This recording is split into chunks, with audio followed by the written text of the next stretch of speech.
le massacre du Haymarket en 1886 ou la vraie histoire du 1er mai.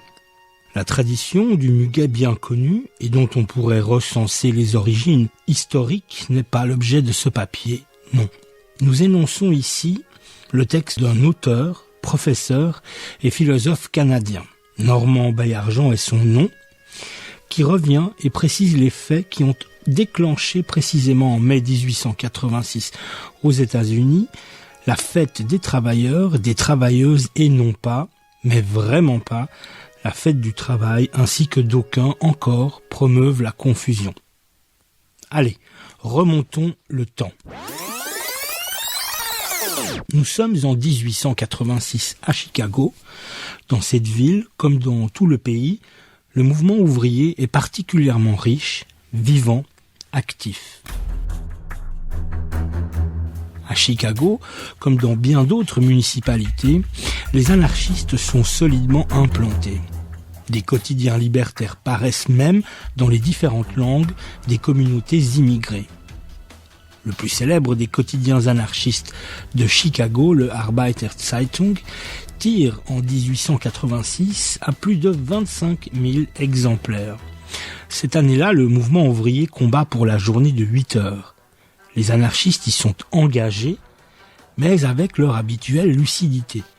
La journée de 8 heures pour aujourd'hui, certes, mais sans perdre de vue que le véritable objectif à atteindre est l'abolition du salariat. Le mot d'ordre de grève générale du 1er mai 1886 est abondamment suivi, et tout particulièrement à Chicago. Ce jour-là, August Spies, un militant bien connu de la ville des vents, est un des derniers à prendre la parole devant l'imposante foule des manifestants. Au moment où ceux-ci se dispersent, la démonstration, jusque-là calme et pacifique, tourne au drame. 200 policiers font irruption et chargent les ouvriers. Il y aura un mort et des dizaines de blessés. Spies file au Arbeiter Zeitung et rédige un appel à un rassemblement de protestation contre la violence policière. Elle se tient le 4 mai au Haymarket Square de Chicago. Cette fois encore, tout se déroule d'abord dans le calme. Spies prend la parole ainsi que deux autres anarchistes, Albert Parson et Samuel Fielden. Le maire de Chicago, Carter Harrison, assiste à la manifestation et alors qu'elle s'achève, il est convaincu que rien ne va se passer. Il en avise donc le chef de la police, l'inspecteur John Bonfield, et lui demande de renvoyer chez eux les policiers postés à proximité. Il est 10 heures du soir, il pleut abondamment. Fielden a terminé son discours, le dernier à l'ordre du jour. Les manifestants se dispersent, il n'en reste plus que quelques centaines dans le Haymarket Square. Soudain, 180 policiers surgissent et foncent vers la foule.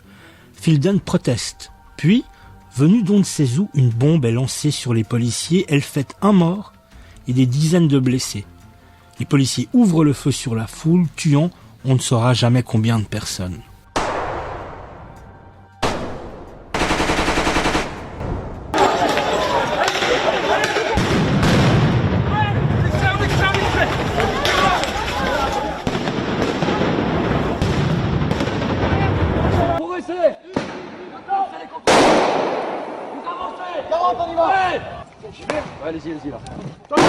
Une chasse aux sorcières est lancée dans toute la ville.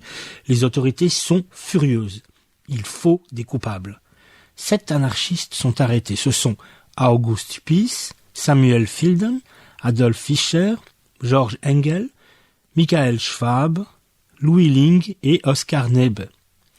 Un 8e nom s'ajoute quand Albert Parson se livre à la police, persuadé qu'on ne pourra le condamner à quoi que ce soit, puisqu'il est innocent, comme les autres. En fait, seuls 3 des 8 suspects étaient présents au Haymarket Square le soir de ce 4 mai fatal.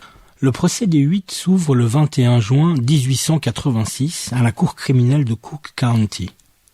On ne peut et on ne pourra prouver qu'aucun d'entre eux ait lancé la bombe et eu des relations avec le responsable de cet acte ou l'ait même approuvé. D'emblée, une évidence s'impose pour tous, ce procès est moins celui de ces hommes-là que celui du mouvement ouvrier en général et de l'anarchisme en particulier. La sélection du jury tourne à la farce et finit par réunir des gens qui ont en commun le règne des anarchistes. Y siège même un parent du policier tué. Le juge Gary ne s'y est pas plus trompé que le procureur Julius Grinel qui déclare dans ses instructions au jury, je cite, « Il n'y a qu'un pas de la République à l'anarchie. C'est la loi qui subit ici son procès en même temps que l'anarchisme. Ces 8 hommes ont été choisis parce qu'ils sont des meneurs. Ils ne sont pas plus coupables que les milliers de personnes qui les suivent. Messieurs du jury, condamnez ces hommes, faites d'eux un exemple, faites-les pendre et vous sauverez nos institutions et notre société. C'est vous qui déciderez si nous allons faire ce pas vers l'anarchie ou non. » Fin de citation. Mais regardez-vous! Vous étiez les enfants de la commune et qu'est-ce que vous êtes devenus maintenant, hein? Un troupeau! On vous ordonne et vous obéissez! Faites quelque chose, moi je ne sais pas! Bétail pour bétail, vache pour vache, vous devriez apprendre à brouter l'herbe! Écoutez-moi! Regardez votre usine, regardez-la bien! Il serait peut-être temps de vous apercevoir que ce n'est pas votre usine, mais votre prison! Écoutez-moi! Ce que tu fais, fais-le pleinement, pas à demi. Ibsen! Le soleil ne donne la vie qu'à ceux en qui elle a déjà germé. Tolstoï. Les hommes passent la moitié de leur vie à se forger des chaînes et l'autre moitié à se plaindre d'avoir à les porter. Mirabeau. Et surtout, ouvriers, rappelez-vous bien ceci. Les patrons sont des gens comme vous. Ils n'ont qu'une seule tête. Ils n'ont qu'un seul cul. Écoutez-moi. Être gouverné, c'est être gardé à vue, inspecté, espionné, la guignole. Diriger, légiférer, réglementer, traquer, espionner, contrôler. Des gens qui n'ont ni la science, ni la vertu, ni le titre. À la moindre résistance au premier mot de plainte, être réprimé, vilipendé, vexé, traqué, houspillé, assommé, désarmé, garrotté, emprisonné, fusillé, mitraillé, jugé, condamné, déporté, sacrifié, vendu, trahi. Et pour comble, car oui, berné, joué, outragé, déshonoré. Ah, on baisse. La dernière fois, t'avais eu le temps de leur dire que c'était du Proudhon. Le 19 août, tous sont condamnés à mort, à l'exception d'Oscar Neebe, qui écope de 15 ans de prison. Le procès a été à ce point ubuesque qu'un vaste mouvement de protestation internationale se déclenche. Il réussit à faire commuer en prison à vie les condamnations à mort de Schwab et Finden. Ling, pour sa part, se pend dans sa cellule. Le 11 novembre 1887, Parson, Engel, Spies et Fischer sont pendus. Ce sont eux que l'histoire évoque en parlant des martyrs du Haymarket. Plus de 1 demi-million de personnes se pressent à leurs funérailles. C'est pour ne pas oublier cette histoire qu'il sera convenu de faire du 1er mai un jour de commémoration. Neebe, Schwab et Finden seront libérés officiellement le 26 juin 1893, leur innocence étant reconnue, ainsi que le fait qu'ils ont été les victimes d'une campagne d'hystérie et d'un procès biaisé et partial. Ce qui reste clair cependant, ce sont les intentions de ceux qui condamnèrent les martyrs de Chicago, briser le mouvement ouvrier et tuer le mouvement anarchiste aux États-Unis.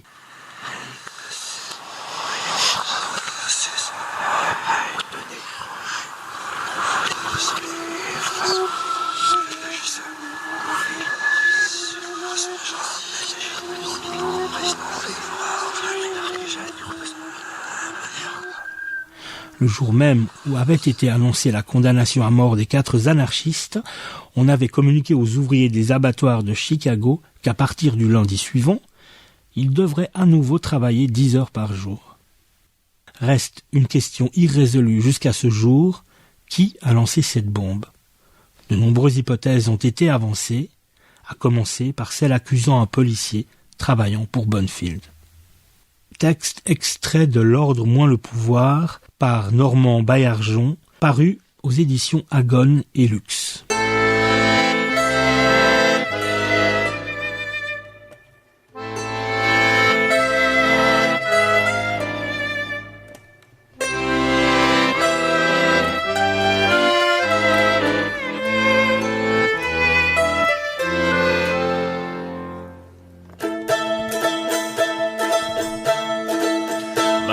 Gina, Gina.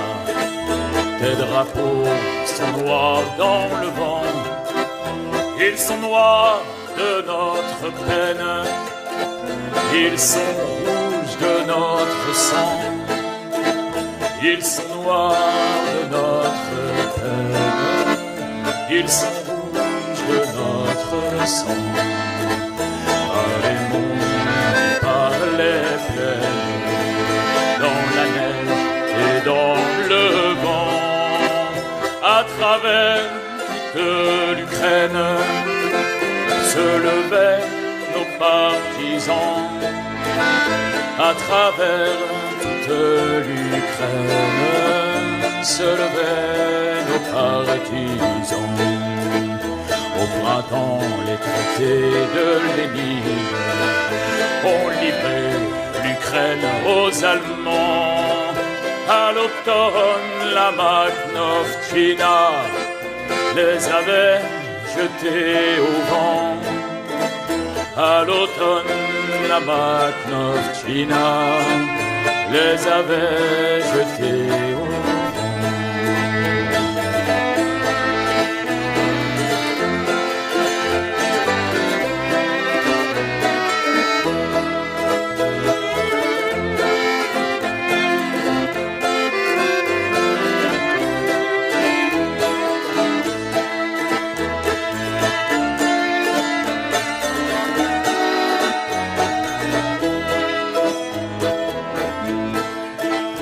L'armée blanche de Dénikine est entrée en Ukraine en chantant.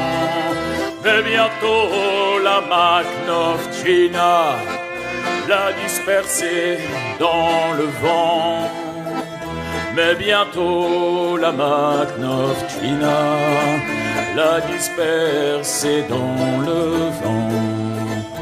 Makhnovchina, Makhnovchina, armée noire de nos partisans qui combattaient en Ukraine contre les rouges et les blancs, qui combattaient en Ukraine contre les rouges et les blancs.